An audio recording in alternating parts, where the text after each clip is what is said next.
आज कहानी का शीर्षक है बुद्ध के जीवन बदल देने वाली कहानी। एक बार बुद्ध अपने भिक्षु के साथ भिक्षा लेने के लिए किसी गांव में जा रहे थे। तभी अचानक बुद्ध के पैरों में कांटा गड़ गया। कांटा इतना तीक्ष्ण था कि चुभते ही रक्त की धार निकलने लगी। बुद्ध के भिक्षु ने रक्त को रोकने के लिए निकालने लगे। बुद्ध के भिक्षु ने रक्त को निकालने के लिए जैसे ही रोका था कि एक कपड़ा फाड़कर बुद्ध के पैर पर बांध दिया। इस घटना को कुछ लोग देख रहे थे जो कि बुद्ध से जलन करते थे। उन्होंने बुद्ध से कहा, हमें तो तुम्हें परम ज्ञानी समझते थे, लेकिन दर्द को तुम सहन नहीं भी कर सकते हो। तुम पाखंडी हो। अरे हमने सिद्ध कर दिया कि ये कांटा हमने ही बिछाया है। इस गांव में तुम्हारा स्वागत नहीं, तिरस्कार होगा। इस गांव में तुमको कोई भिक्षा नहीं मिलेगी। बुद्ध ने उन लोगों से अनुरोध किया कि कृपया करके मुझे इस गांव से भिक्षा लेने दो। बुद्ध के जलनों से बुद्ध का उपहास बनाते हुए कहा कि अगर तुम्हें भिक्षाटन के लिए इस गांव में आना है तो तुम्हें अपने रक्त की बलिदानी देनी होगी। तुमको इस कांटे के रास्ते से गुजरना होगा।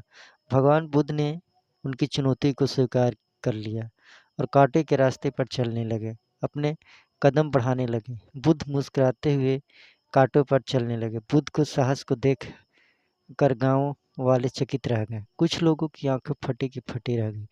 गांव वालों को सोचने लगे कि बुद्ध भिक्षा के लिए दूसरे गांव भी जा सकते थे, तो फिर कांटों पर चलकर क्या साबित करना चाहते हैं। गांव वालों के बुद्ध के संदेश को इतनी जल्दी नहीं समझ पाए। यहाँ पर बात भिक्षा की नहीं बल्कि जीवन बदलने की थी। गांव वालों की भीड़ में एक सुमित नाम का एक युवक था जो बुद्ध पर हो रहे अत्याचार को देखकर द्रवित हो गया। सुमित दौड़कर गया और बुद्ध के पैरों के सामने से सारे कांटे को हटाने लगा।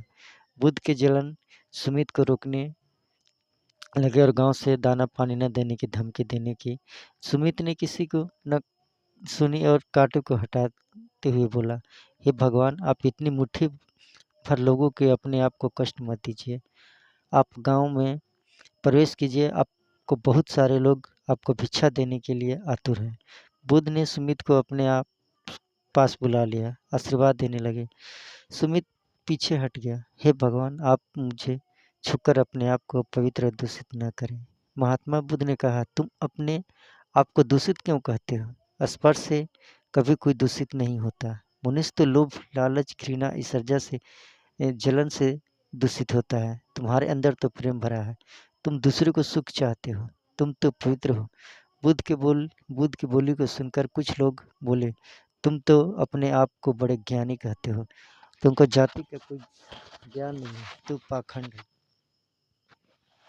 बुद्ध बड़े शांत से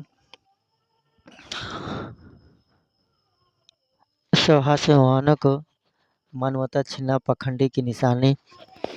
यदि आपको संतोष है तो मेरे लिए दुख का कोई विषय नहीं। कुछ लोग बुद्ध पर बहस पड़े, परंतु यह तो धर्मशास्त्र है, फिर यह पाखंड कैसे हुआ? बुद्ध कहते हैं, तुम्हारी उत्पत्ति इस सृष्टि में हुई है। नदियों का पानी सभी की समान रूप से प्यास को बुझाया जाता है। खुले जंगलों में हवा भी भेदभाव नहीं करती कि कौन जाति का है। खुले आसमान पर हमारे पिता का समान हमारी परवरिश करता है। सृष्टिकर्ता ने कभी कोई भेदभाव नहीं किया। हम फिर भी इंसान होते हैं। भेदभाव करने वाले कौन होते हैं? मानव मानव में भेद करने अपने संबंधों को बिगाड़ता है। बुद्ध के वचन के बाद कुछ लोग कहते हैं कि अगर आप इतना ही कहते हैं तो सुमित को अपना भिक्षु क्यों नहीं बना लेते? बुद्ध ने कहा कि अच्छा सुझाव है। अगर सुमित चाहते तो तुम मेरे भिक्षु बन सकते हो। बुद्ध के आमंत्रण पर सुमित अपना नीचे जाति का बौद्ध भिक्षु बनता है। इसे पूरे विवरण में केवल सुमित का जीवन बदला, से सभी लोगों का जीवन ही बदल गया। इस कहानी